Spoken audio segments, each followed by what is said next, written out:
Salut les Beauty Books, c'est Marie et bienvenue sur ma chaîne.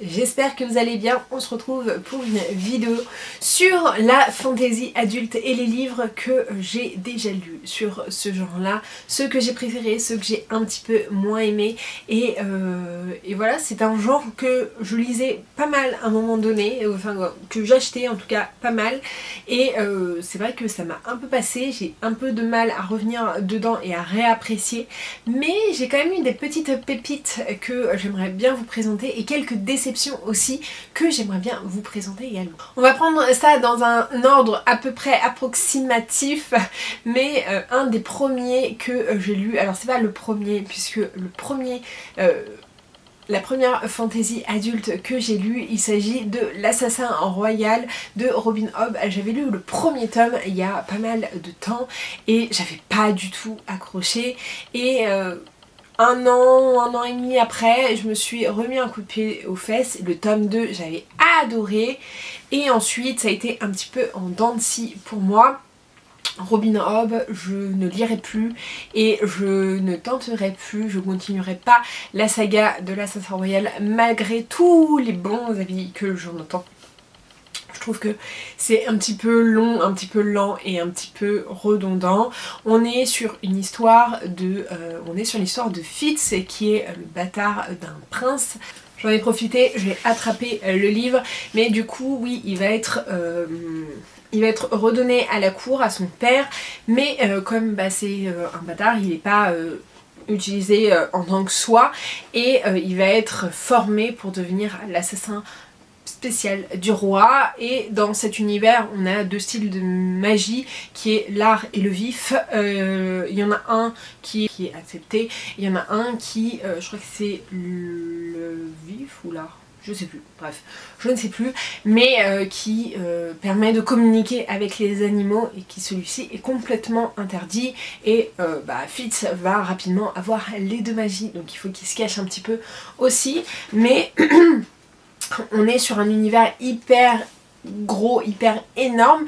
J'avais plutôt bien aimé le début de cette histoire, mais j'avoue que à un moment donné je m'en suis un petit peu lassée. J'ai quand même lu toute la première époque, donc il y a 6 tomes comme ça ou 2 intégrales, et je peux comprendre tout ce que les gens ont aimé. Il y a un côté très initiatique, très apprentissage, il y a une petite guerre, il y a une guerre de pouvoir, il y a une guerre de légitimité au trône, il y a des fuites, il y a de l'amour, enfin bref, il y a un cocktail que tout le monde peut aimer et je peux comprendre. Moi je pense que c'était trop lent pour moi, un peu trop contemplatif par moments, un peu trop on traîne en longueur, etc. Donc ça ne l'a pas fait. D'ailleurs j'ai mis ces tomes à vendre, donc voilà, ça n'a pas laisser un souvenir impérissable, donc je vais m'en débarrasser et je ne vais pas continuer cette saga. La conclusion de cette première époque j'avais plutôt bien aimé, mais ça n'a pas été un coup de cœur, loin de là, mais en tout cas c'est une des sagas phares quand même de la fantasy adulte. Commencer par Robin Hobb parce que je trouve que c'est quand même une bonne entrée en matière pour ce genre littéraire. On va passer à Brandon Sanderson, le premier que j'ai lu et que j'ai adoré. C'est peut-être un des livres que j'ai préféré de toute la sélection. Il s'agit d'Elantris, donc de Brandon Sanderson, donc là je l'ai en anglais. On est sur un univers où on a un monde et à l'intérieur il y a une cité qui est Elantris où vivent des personnes à moitié vivantes, à moitié mortes, et sa reine arrive, c'est une princesse d'une autre contrée qui vient pour épouser le prince de la cité autour d'Elantris, et quand elle arrive en fait, on lui annonce que son mari, ce qu'elle devait être son époux, ce qui devait être son époux est décédé, sauf que elle ne sait pas, il pense qu'elle est décédée vraiment, mais elle ne connaît pas l'existence d'Elantris. Et on va se rendre compte que le jeune homme est parti sur Elantris et qu'il va y avoir toute une quête comme ça, puisque sa reine, même si elle ne... c'est sa reine, hein, Oui, c'est ça. Et donc, sauf que même si elle n'a pas épousé le prince, elle a quand même le titre qui était censé lui revenir. Et donc, elle va devoir survivre dans un pays qu'elle ne connaît pas, qui est en moitié en alliance avec le pays de son père. Elle a toute une intrigue autour du décès justement de son mari, enfin de son futur époux, ex-futur époux, qui était censé... Enfin voilà, il y a toute cette intrigue autour de ça et j'ai beaucoup aimé. Il faut savoir que chez Brandon Sanderson, la religion a une grande partie, alors souvent ça me perd, mais je trouve que c'est hyper bien ficelé, hyper bien fait. On a quand même quelques longueurs je trouve dans les Brandon Sanderson, mais il utilise des fois des systèmes de magie hyper intéressants. Donc commencer Brandon Sanderson, de toute façon c'est une des portes du Cosmere, à commencer par Elantris. Je trouve que c'est pas mal. Le Cosmere c'est tout l'univers qu'a brandi, qu'a ouvert Brandon Sanderson à travers ces différentes sagas, ces différents romans. Alors normalement c'est un one shot, il a prévu d'en faire d'autres tomes. J'ai hâte de pouvoir découvrir la suite et les autres tomes. Parce que vraiment j'ai adoré le principe de l'histoire, j'ai adoré les personnages, j'ai adoré l'intrigue. Ça a été une très bonne découverte pour moi. Vraiment, s'il y en a un que je peux vous recommander, c'est Elantris. Parce que voilà, l'histoire se résout d'elle-même à la fin de ce roman, donc vous ne partez pas sur une énorme saga. Et franchement, tout est bon pour commencer. En plus, la fantasy adulte, c'est un bon point d'entrée également. Toujours en parlant de Brandon Sanderson, le prochain que je devais lire juste après Elantris, c'était la trilogie de Fils des Brumes, donc là c'est The Final Empire, donc l'Empire final. Dans cet univers, la magie est mise par les métaux, absorbée par les métaux.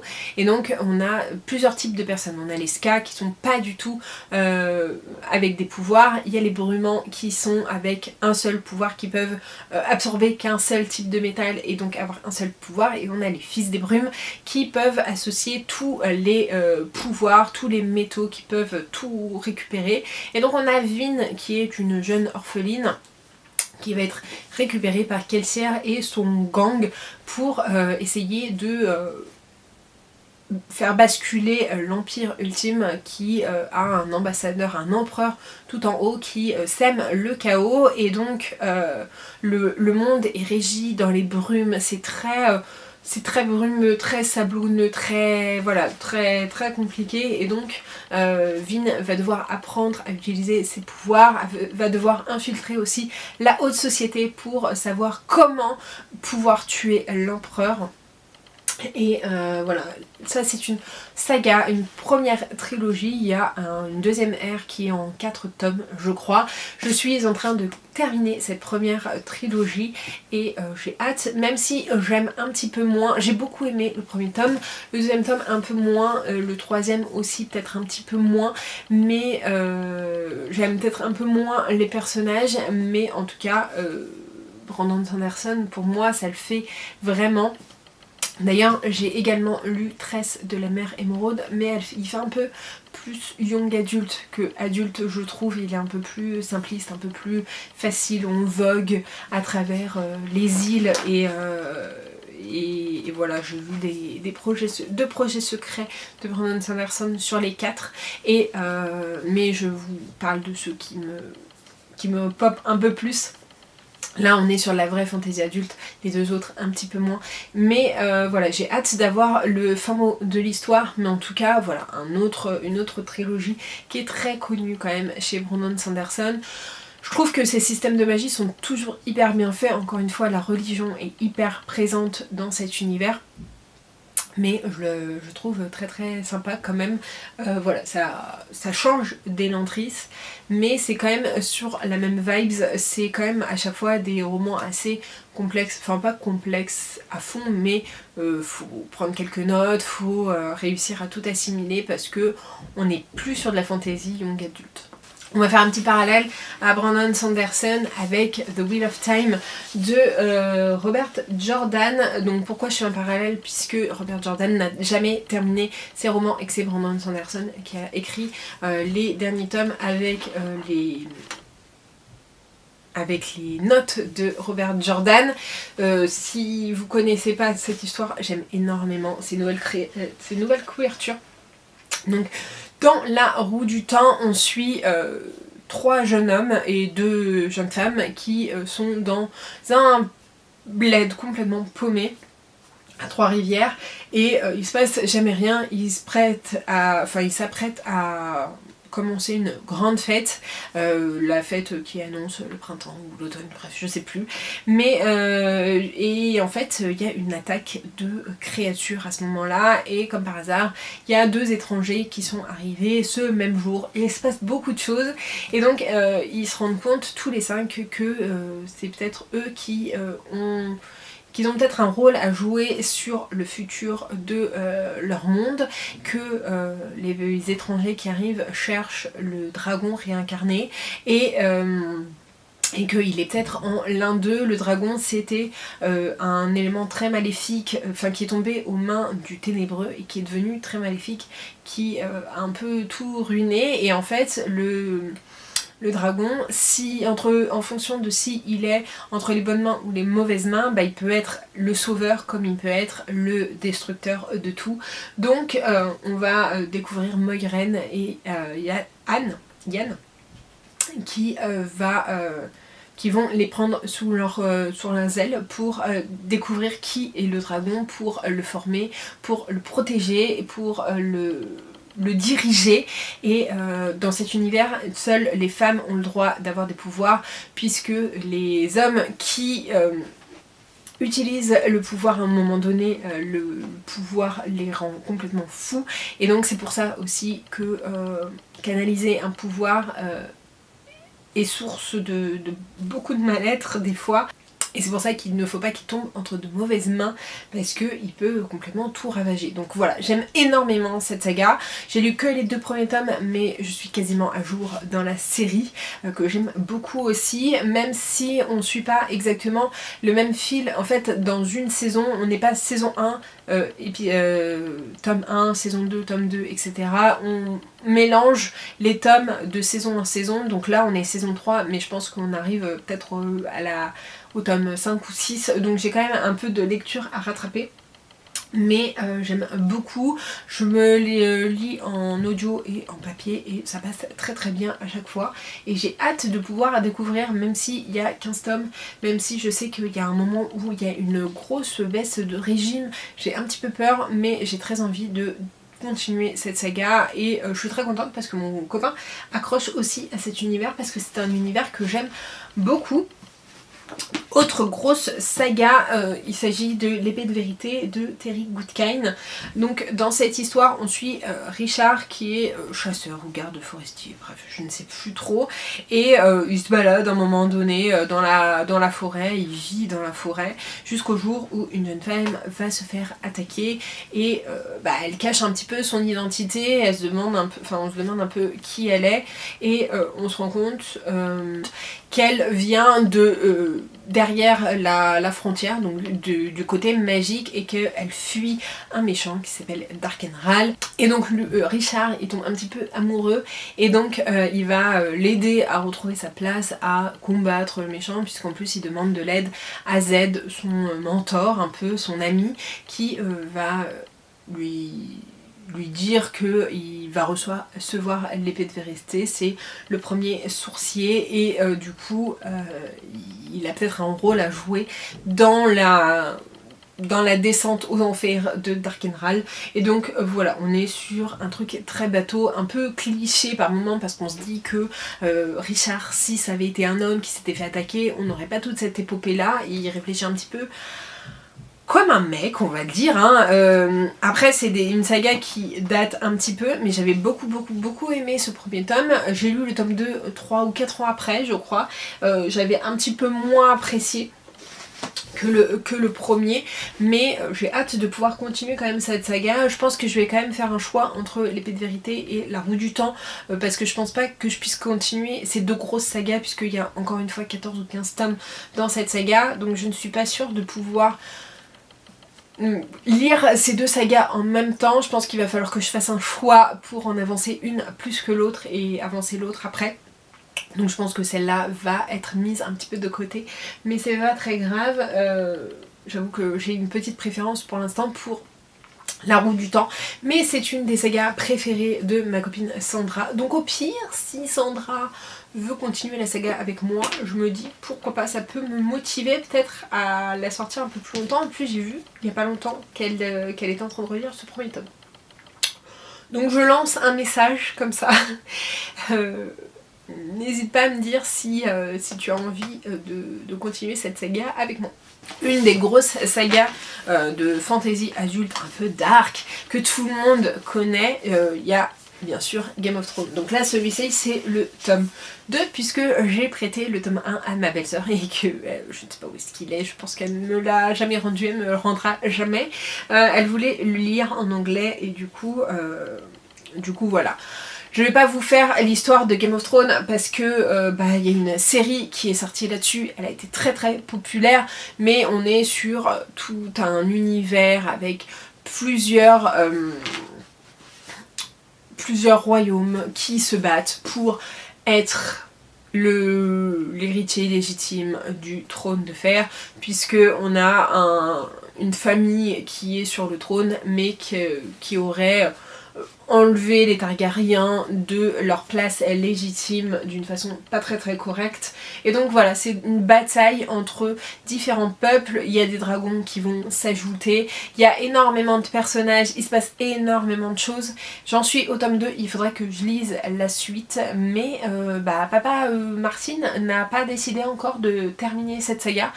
Malgré la fin de la série, pour l'instant les livres ne sont pas terminés. Donc j'attends aussi que la suite sorte, mais il va falloir que je continue quand même parce que sinon je vais plus trop avoir de souvenirs. Il me reste 2 livres saga à vous présenter. Tout d'abord, j'ai beaucoup aimé Paul Beorn, donc Calam. C'est une duologie écrite par un Français et ça fait plaisir. Dans cet univers, on suit, alors ça fait longtemps que je l'ai pas lu, mais on suit Darandal qui est un grand chef et une grande légende, et on va suivre surtout Maura qui est retenue prisonnière et qui va devoir raconter la légende de Darendal, et donc elle va utiliser ce temps-là pour essayer de s'échapper puisqu'il vient d'avoir une grande bataille, ils ont échoué, et donc elle va devoir retourner dans le passé un peu et raconter ce qui se passe, et donc elle va parler de comment ils en sont arrivés là, comment elle a rencontré Darendal, etc., le lien qu'ils ont entre eux, et j'ai beaucoup aimé. Pourtant c'est vraiment une histoire une façon de raconter que j'aurais pas du tout apprécié en temps normal, puisque c'est raconté, c'est très lyrique, il se passe pas énormément de choses, mais je sais pas pourquoi j'ai vraiment accroché, le tome 2 encore plus que le tome 1, et franchement on est vraiment sur quelque chose de raconté un peu, je crois, à Le Nom du Vent, je crois que c'est ça la saga, mais vraiment un truc qui est raconté, et donc pas hyper... pas au premier abord quelque chose que j'aurais dévoré et adoré, mais franchement j'ai beaucoup aimé cette saga. En plus, comme je vous l'ai dit, c'est écrit par un Français, donc c'est à souligner. Franchement c'était un très bon récit. J'ai essayé de lire son autre fantasy, à savoir je sais plus comment ça s'appelle, le 7ème guerrier mage, et j'ai pas trop accroché au début, donc je pense que je le réessayerai un peu plus tard. Je l'ai pas revendu, mais j'ai pas accroché. En tout cas celui-ci j'ai adoré, donc franchement foncez. Et le dernier est un peu particulier puisqu'il s'agit de Histoire naturelle des dragons, les mémoires par Lady Trent de Mary Brennan, puisque on va suivre justement les mémoires de Lady Trent.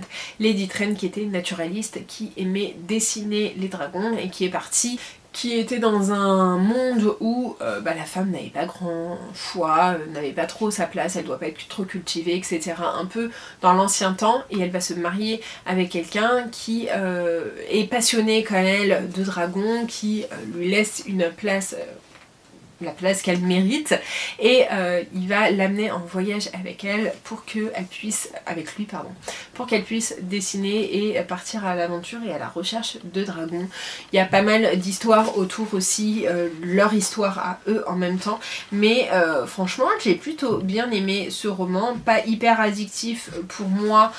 Pour moi c'est un format très particulier quand même, puisque on est sur des mémoires, c'est pas toujours méga fluide et tout.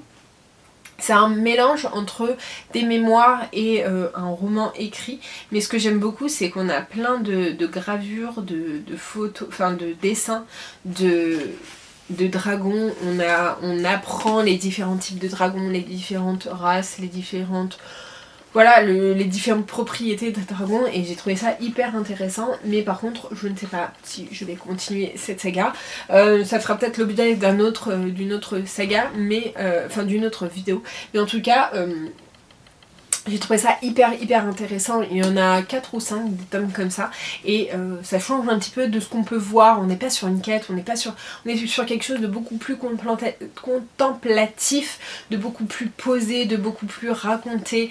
Voilà, le côté qui me faisait un peu peur dans Calam, je l'ai ressenti un petit peu là, mais ça m'a pas non plus entaché complètement ma lecture. J'ai plutôt quand même bien aimé, mais c'est surtout que je sais pas trop si je vais continuer ou pas. Est-ce que j'ai envie d'acheter les autres tomes et de les lire absolument? Je pense que si je les trouve en occasion je les achèterai, peut-être pas plein pot, je sais pas combien ils sont, après c'est la Talente donc c'est pas non plus méga cher je crois, mais voilà, en tout cas pour la dernière fantasy un petit peu adulte que je voulais vous présenter.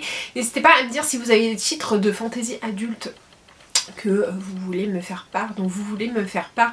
J'ai lu pas mal de fantaisie aussi entre le young adulte et l'adulte un peu new adulte. N'hésitez pas à me dire si ça vous intéresse, parce que je trouve que c'est quand même intéressant d'avoir ce petit basculement aussi entre les deux. N'hésitez pas à me mettre des petits emojis si vous savez pas trop quoi me dire. N'hésitez pas à liker la vidéo, à la commenter et à vous abonner. Je vous mets juste ici pour vous abonner, ici ma dernière vidéo, et en attendant une prochaine vidéo je vous fais de très gros bisous et je vous dis à très bientôt. Ciao.